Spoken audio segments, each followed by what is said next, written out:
ইনকিলাব মঞ্চের মুখপাত্র, ইনসাফের মুখপাত্র ওসমান হাদি তার যতগুলো বক্তব্য ইউটিউবে ভাইরাল হয়েছে প্রত্যেকটা বক্তব্যে আল্লাহ ছাড়া কোনো কথা বলে নাই। তিনি দেখবেন নামাজ পড়াইছে, আবার মিলাদ পর্যন্ত পড়াইছে। ধরে কোন কথা ঠিক কে না?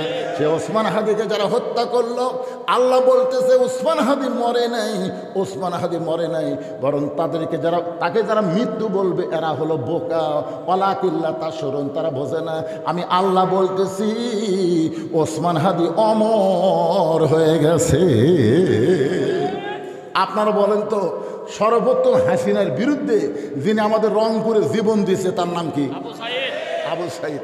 আমার গ্রামে এক চাচাতো ভাই আমাকে বললো, ভাইজান আমার একটা ছেলে হয়েছে, আপনি আলেম মানুষ, একটা ভালো নাম রাখেন। আমি কইলাম এই মুহূর্তে ভালো নাম হচ্ছে আবু সাইদ। আমার এই কথা শুনে দৌড় মারলো। আমি বললাম কে রে, আবু সাইদ কি পছন্দ হলো না নাকি?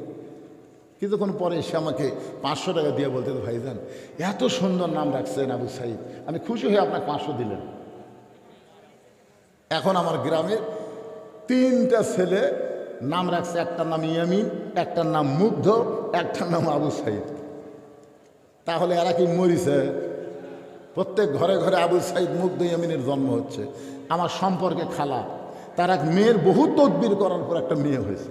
আমার কয় বাবা তুমি আলেম মানুষ, আমার একটা নাতনি হয়েছে, তুমি তার একটু ভালো নাম রাখো তো। আমি বললাম খালা বর্তমানে হাসিনা রাখেন।